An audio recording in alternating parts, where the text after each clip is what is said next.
Tullu language को 8 schedule का part बनाने की बात चल रही है, तो उसी के चलते ये न्यूज में है। अगर इसको एक शेड्यूल का पार्ट बनाएंगे तो क्या क्या फायदे यहां पर होने वाले हैं, और आज की डेट में हमारी कंट्री में कितनी शेड्यूल लैंग्वेज है, स्टार्टिंग में कितनी शेड्यूल लैंग्वेज थी, आज के डेट में कितनी शेड्यूल लैंग्वेज उसमें ऐड कर दी गई है, और बाकी और भी कई सारे प्रोविजन जो संविधान से रिलेटेड है जो कि आप लोगों को यहां पर पता होना चाहिए। सारे शेड्यूल जो है उनका भी आप लोगों को ओवरव्यू दूंगा ताकि आप लोग जान सके कि शेड्यूल में क्या क्या चीजें रखी गई हैं, क्योंकि उससे भी डायरेक्ट क्वेश्चन कई बार बन जाते हैं। तो कहने का मतलब यह है कि काफी शानदार इंटरेस्टिंग ये डिस्कशन रहने वाला है। तो आइए आज का डिस्कशन स्टार्ट करते हैं बिना किसी देरी के। सबसे पहले यहां पर बात करते हैं 8 शेड्यूल के बारे में, यहां पर अभी बात करेंगे। 8 शेड्यूल में टुलु लैंग्वेज को रखने की बात की जा रही है। ये जो टुलु लैंग्वेज है यहां पर यहां पर बोला जा रहा है कि अगर 8 शेड्यूल में आती है तो सोशल इंक्लूजन देखने को मिलेगा और नेशनल सोलिडेरिटी देखने को मिलेगी। ये टुलु लैंग्वेज आप लोगों को ये जो राइटिंग है कुछ ऐसी आप लोगों को यहां पर इसकी राइटिंग यहां पर ये नजर आएगी जो कि 15th सेंचुरी एडी से आप लोगों को यहां पर देखने को मिलती है।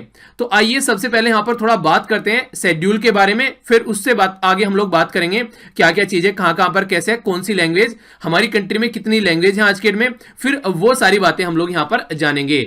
हमारे जो संविधान में 8वां शेड्यूल है, वो जो शेड्यूल है उसमें टोटल मिलाकर आज की डेट में 22 लैंग्वेज है हमारी कंट्री की। तो ये जो 22 लैंग्वेज यहां पर रखी गई है, क्वेश्चन ये बनता है क्या इनिशियली से ही यहां पर 22 लैंग्वेज है? नहीं, स्टार्टिंग में यहां पर 14 यानी कि 14 लैंग्वेज हुआ करती थी, बाद में ऐड करते करते करते करते इसको 22 लैंग्वेज पर पहुंचा दिया गया। यानी कि आप लोग यहां पर ये बोलिए कि आज की डेट में इन 14 लैंग्वेज में 8 लैंग्वेज और यहां पर ऐड कर दी गई है, और ये जो 8 लैंग्वेज ऐड करने के बाद में यहां पर 22 टोटल लैंग्वेज हो गई है। याद रखने का एक शानदार तरीका है, 8वें शेड्यूल में 8 लैंग्वेज और ऐड कर यहां पर 22 लैंग्वेज हमारे द्वारा कर दी गई है। इनिशियली 14 लैंग्वेज थी, ठीक है। तो कोई पूछे कि इनिशियली कितनी लैंग्वेज थी, तो यहां पर 14 लैंग्वेज थी, आज के डेट में कितनी है? 22 लैंग्वेज है। तो ये जो लैंग्वेज है इनके बारे में आप लोगों को हल्का सा आइडिया भी होना चाहिए, क्योंकि कई बार क्वेश्चन बन जाते हैं। तो कौन सी स्टार्टिंग में लैंग्वेज थी और कौन सी ऐड की गई, सारी थोड़ी सी डिटेल में मैं आप लोगों को बताता हूं। स्टार्टिंग में जो यहां पर लैंग्वेज थी वो थी आसामीज, इसी के साथ में बंगाली, डोगरी, गुजराती। नेक्स्ट यहां पर बात करें हिंदी, कन्नड़ा, कश्मीरी, कोंकणी, मैथिली, यह है मलयालम, मणिपुरी, ये सारी जो लैंग्वेज है आप लोगों को देखने को मिलेगी। मराठी, नेपाली, नेक्स्ट यहां पर आप लोगों को नजर आएगा उड़िया, पंजाबी, संस्कृत, संथाली, नेक्स्ट यहां पर सिंधी, तमिल, तेलुगु और उर्दू, ठीक है। तो ये टोटल लैंग्वेज है जो कि हमारे संविधान में आप लोगों को देखने को मिलती है, ठीक है। तो इन लैंग्वेज में कौन सी लैंग्वेज यहां पर किस तरीके से ऐड की गई वो आप लोग थोड़ा सा समझ लीजिए, जो कि क्वेश्चन बन सकता है। जब बात करते हैं यहां पर सिंधी, ठीक है, जो मैंने 22 लैंग्वेज यहां पर टोटल लिख दिया आप लोगों के सामने। जो सिंधी लैंग्वेज है यहां पर सिंधी लैंग्वेज ऐड की गई 21वां जो संशोधन अमेंडमेंट किया गया 1967 में, यानी कि सिंधी लैंग्वेज हमारी कंट्री में संविधान में 21वां संशोधन करके 1967 में इसको ऐड किया गया। नेक्स्ट यहां पर बात करते हैं कोंकणी, मणिपुरी और नेपाली, ये 3 लैंग्वेज जो यहां पर ऐड की गई, ये 71st यानी कि 71वां अमेंडमेंट किया गया, संशोधन किया गया 1992 में, और उसके बाद में इनको ऐड किया गया। तो 4 लैंग्वेज जुड़ चुकी है यहां पर। अब बाकी की 4 लैंग्वेज जो है जिनका नाम है बोडो, डोगरी, ठीक है, नेक्स्ट है मैथिली और संथाली। तो ये जो लैंग्वेज है यहां पर ये ऐड की गई 92nd कॉन्स्टिट्यूशन यानी कि 92वां कॉन्स्टिट्यूशन संशोधन करके 2003 में इनको ऐड किया गया। तो ऐसे ऐसे करके हमारे संविधान में टोटल मिलाकर 22 लैंग्वेज है। याद रखिएगा English is not a schedule language, और इंग्लिश इसमें इंक्लूड नहीं है, तो कंफ्यूज नहीं होना है, ठीक है। तो ये है बेसिक इंफॉर्मेशन जो कि आप लोगों को पता होनी चाहिए। ये जो टुलु है ये आप लोगों ने देखा कहीं डिस्कस नहीं किया गया, इसको भी इसके अंदर इंक्लूड करना चाहिए। इससे क्या होगा, एक सोशल इंक्लूजन होगा, यानी कि सोसाइटी के ज्यादा से ज्यादा लोगों को रिकॉग्नाइज किया जाएगा और नेशनल सॉलिडेरिटी बढ़ेगी, एकता बढ़ेगी, आप लोग ऐसा बोल सकते हैं।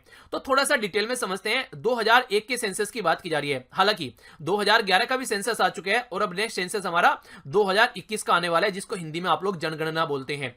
तो 2001 के सेंसस के बारे में अगर बात करें तो इंडिया में 30 ऐसी लैंग्वेज हैं जो कि मोर देन 1 मिलियन पीपल बोलते हैं, यानी कि 30 ऐसी लैंग्वेज है जो हमारी कंट्री में जिनको 10 लाख से ज्यादा लोग बोलते हैं। 1 मिलियन का मतलब क्या है, 10 लाख बोलते हैं 1 मिलियन, ठीक है।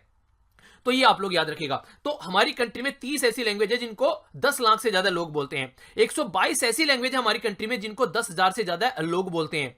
इसी के साथ में टोटल मिलाकर 1599 ऐसी लैंग्वेज है जो कि बोलियां बोलते हैं, ये जो छोटी छोटी आप लोग खड़ी बोलियां टाइप में जो बोलते हैं, मोस्ट यहां पर जिनको रिकॉग्नाइज किया जाता है छोटे छोटे एरिया में, जो आप लोगों को देखने को मिलेगी। ये यहां पर जब भी मुझे बात याद आती है मैं हमेशा एक बात बोलता हूं आप लोगों को, हमारी कंट्री इतनी डाइवर्स कंट्री है जहां पर आप लोग एक शब्द यूज कर सकते हैं, कोस कोस पे बदले बानी सवा कोस पे वानी, ठीक है। पोस कोस पे बदले पानी सवा कोस पे बानी, यानी कि जैसे जैसे आप लोग चलते हैं पानी भी बदल जाता है, पानी का स्वाद टेस्ट आप लोगों को चेंज नजर आएगा और बोली भाषा भी बदल जाती है। तो ये फैक्ट है हमारी कंट्री में, में ये डाइवर्सिटी है हमारी कंट्री की। तो इंडिया जो है, हमारी कंट्री में बहुत सारी लैंग्वेज है, एक बहुत लार्ज स्केल पर हमारी कल्चर है, और इसी के चलते हमको इनको एडमिनिस्ट्रेटिव एक वे के चलते इनको रिकॉग्नाइज करना चाहिए, वरना ये जो लैंग्वेज है, ये जो भाषाएं हैं, ये विलुप्त होती हुई आप लोगों को नजर आएगी। मैं यहां पर आप लोगों को एक सजेशन देना चाहूंगा, जो कि एक काफी इंपॉर्टेंट सजेशन है। जब भी आप लोग अपना गांव छोड़कर, अपना कोई एरिया छोड़कर बाहर आते हैं, तो आप लोग अपनी भाषा बोलने से शर्माते हैं। देखिए, भाषा बोलने से बिल्कुल भी नहीं शर्माना है, वो आप लोग की मातृभाषा है। जहां भी आप लोगों को मौका मिले उसको आप लोग जरूर बोलिए, क्योंकि कोई भी भाषा छोटी बड़ी नहीं होती है, ये एक तरीके से वे ऑफ रिप्रेजेंटेशन है। और आप लोग जिस भाषा में अपने आप को अच्छे से रिप्रेजेंट करते हैं, वो भाषा आप लोगों को कभी नहीं छोड़नी चाहिए, क्योंकि उसी में आप लोग पले बड़े हैं और उसी में आप लोग अच्छे से अपने आप को रिप्रेजेंट कर सकते हैं। ठीक है, इसीलिए मैं आप लोगों को बोलता हूं, उस भाषा में आप लोग अपना एग्जाम दीजिए जिसको आप लोग बहुत अच्छे से समझते हैं, बहुत अच्छे से लिख सकते हैं और बहुत अच्छे दूसरे को समझा भी सकते हैं। वही लैंग्वेज आप लोगों की पेपर की लैंग्वेज होनी चाहिए। ठीक है, ये मैंने आप लोगों के लिए एक वीडियो भी बनाई थी, उस टाइम पर भी मैंने आप लोगों को ये बात समझाई थी। लैंग्वेज के चक्कर में मत पड़िए कि इस लैंग्वेज में अच्छे मार्क्स आते हैं, ऐसा नहीं है। जब आप लोग रिप्रेजेंट ही नहीं आप लोगों को अपने आप को कर पाओगे, तो कहां से मार्क्स लेकर आओगे? तो उस लैंग्वेज में आप लोगों को लेकर चलना है अपने आप को, जो कि सबसे बेस्ट आप लोग रिप्रेजेंट कर सकते हैं अपने आप को, और वो आपसे बेहतर कोई जान ही नहीं सकता। ठीक है, आर्टिकल हमारे संविधान में 29 जो आर्टिकल है, पार्ट किसमें है? पार्ट थर्ड में है। कहां पर है? ये फंडामेंटल राइट में है। 12 से लेकर 35 तक फंडामेंटल राइट है।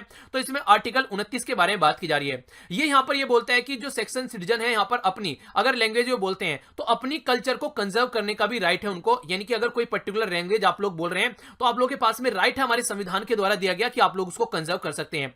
नेक्स्ट जो बात की जा रही है, ये राज्य और जो सिटीजन है, यहां पर दोनों की रेस्पॉन्सिबिलिटी है कि जो अलग अलग लैंग्वेज होती है, जो स्क्रिप्ट है, जो कल्चर है, उनकी रेस्पॉन्सिबिलिटी होती है कि उनको कंजर्व करें, उनको प्रोटेक्ट करें। ये रेस्पॉन्सिबिलिटी है हमारी, इसको लेकर हम लोग को चलना है। हमारे संविधान में तो टोटल मिलाकर 22 लैंग्वेज है, जिनको 8वें शेड्यूल में रखा गया है। ये जो 22 लैंग्वेज है हमारे संविधान में, ये शानदार तरीके से रिप्रेजेंट की जाती है। और 22 लैंग्वेज जो है शेड्यूल में अगर इंक्लूड की गई है, तो उनका फायदा क्या है, उसके बारे में मैं भी आगे बात करूंगा। सबसे पहले आप लोग यहां पर ये जानिए कि जो लैंग्वेज है हमारे संविधान में, यहाँ पर ऐसा नहीं है कि बस यही लैंग्वेज है जो हमारी कंट्री में यहाँ पर इंक्लूड की गई अच्छी लैंग्वेज है। इसके अलावा भी कई सारी लैंग्वेज है, पर लेकिन ऐसा भी है कि बहुत कम बोले जाने वाली लैंग्वेज भी यहाँ पर आप लोगों को नजर आ जाएगी। जैसे संस्कृत के बारे में बात करें, तो ये 8वें शेड्यूल में है, और टोटल 24,821 लोग इसको बोलते हैं, अगर 2011 के सेंसस के हिसाब से हम लोग बात करें।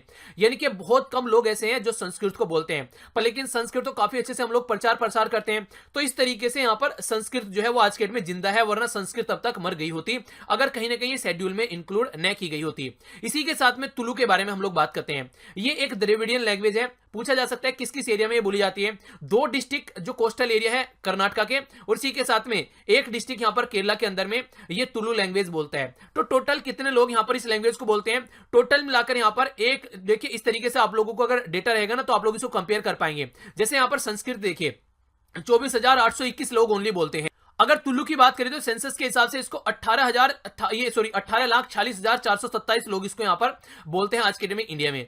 तो तुलु लैंग्वेज को अगर मोटे मोटे तौर पर बात की जाए, यहां पर मणिपुरी और संस्कृत से भी ज्यादा लोग यहां पर बोलते हैं, जिनको शेड्यूल स्टेटस दे रखा है 8वें शेड्यूल में। तो फिर तुलु लैंग्वेज को इसमें क्यों न रखा जाए? दूसरी बात, तुलु लैंग्वेज जो है मोस्ट हाईली डेवलप्ड लैंग्वेज है, जो कि द्रविडियन फैमिली में आती है। द्रविडियन फैमिली मतलब साउथ इंडिया में जो बेसिकली फोकस किया जाता है, तो उसके बारे में बात की जाती है। इसके साथ में देखिए एडवांटेज क्या है, अगर यहां पर तुलु लैंग्वेज को इंक्लूड कर दिया जाएगा, तो इसको क्या फायदा देखने को मिलेगा? सबसे पहली बात तो यह, आज के डेट में ना तो ये किसी राज्य की ऑफिशियल लैंग्वेज है, और ना ही ये किसी दूसरी कंट्री में यहां पर ये जो लैंग्वेज है ये बोली जाती है, फोकस की जाती है ज्यादा। ठीक है, अगर इसको हम लोग 8वें शेड्यूल में इंक्लूड करते हैं, तो काफी सारे फायदे देखने को मिलेंगे। तुलु लैंग्वेज को रिकॉग्निशन मिलेगा साहित्य अकादमी, जो साहित्य अकादमी अवार्ड दिए जाते हैं वो शेड्यूल लैंग्वेज में ही दिए जाते हैं। तो तुलु लैंग्वेज में भी यहां पर ये अवार्ड दिया जाएगा। तुलु लैंग्वेज के ऊपर बुक जो है वो ट्रांसलेट की जाएगी दूसरी इंडियन लैंग्वेज में भी, अगर कोई इस भाषा में किताबें लिखता है तो। तुलु लैंग्वेज को पार्लियामेंट में बोला जाएगा, और एमएलए जो कि मेंबर ऑफ लेजिस्लेटिव असेंबली भी में भी इसको स्टेट के अंदर बोलेंगे। तो इस तरीके से तुलु लैंग्वेज को ऑल ओवर कंट्री हमारी सुनेगी कि हाँ ऐसी भी कोई लैंग्वेज है। कैंडिडेट अगर यहां पर इसको शेड्यूल लैंग्वेज बना दिया जाता है, तो सिविल सर्विस के जो एग्जाम है वो भी आप लोग तुलु लैंग्वेज में यहां पर दे पाएंगे। तो इस तरीके से अगर शेड्यूल लैंग्वेज इसको बना दिया जाता है, तो ये सारे फायदे यहां पर इसके देखने को मिलेंगे। तो इसीलिए यहां पर ये काफी इंपॉर्टेंट है। नेक्स्ट यहां पर आगे बात करूं अगर यहां पर, तो सबसे बड़ी जो बात बोली जा रही है, जो प्रोटेक्शन की बात की जाती है लिंग्विस्टिक डाइवर्सिटी की, और इसी के साथ में प्रमोट करने की, तो देखिए तभी हम लोग सोसाइटी को ढंग से इंक्लूड करके चलते हैं। जेंडर और सोशल इक्वलिटी यहां पर सामने निकल कर आती है। बहुत सारे स्पीकर है, गारंटी दी जाती है उनके राइट के बारे में, ताकि अगर कोई इंडेंजर्ड कैटेगरी में भी है तो वो भी यहां पर आगे बढ़कर अपने आप को सेव कर सके। तुलु जो है यहां पर ये डिजर्विंग लैंग्वेज है कि इसको 8वें शेड्यूल में डाला जाए हमारे संविधान के अंदर में। और इसी के चलते इक्वल स्टेटस और अपॉर्चुनिटी भी यहां पर इसको दी जाए जैसे दूसरी लैंग्वेज को दिया गया है। इसी के चलते ये इंपॉर्टेंट आर्टिकल आप लोगों से पूछा जा सकता है। आर्टिकल 344 यानी कि 344 और आर्टिकल 351 यानी कि 351 हमारे संविधान का 8वें शेड्यूल में जो 22 लैंग्वेज है उनके इंक्लूड होने को रिकॉग्नाइज करता है। तो ये शेड्यूल के ये जो आर्टिकल है यहां पर जो कि रिकॉग्नाइज कर रहे हैं, ये भी इंपॉर्टेंट फैक्ट डायरेक्ट आप लोगों से पूछा जा सकता है। तो ये भी आप लोग हल्का सा आइडिया जरूर रखिएगा।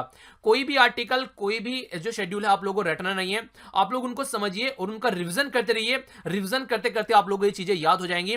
रिवीजन इज द बेस्ट की, आप लोग बोल सकते हैं revision is the key of success. तो रिवीजन करिए जितना ज्यादा आप लोग कर सकते हैं। और डेली लेक्चर देखेंगे तो ये सारी चीजें जो मैंने अभी आप लोगों को यहां पर बताई हैं, ये बहुत बार रिपीट होती रहती है।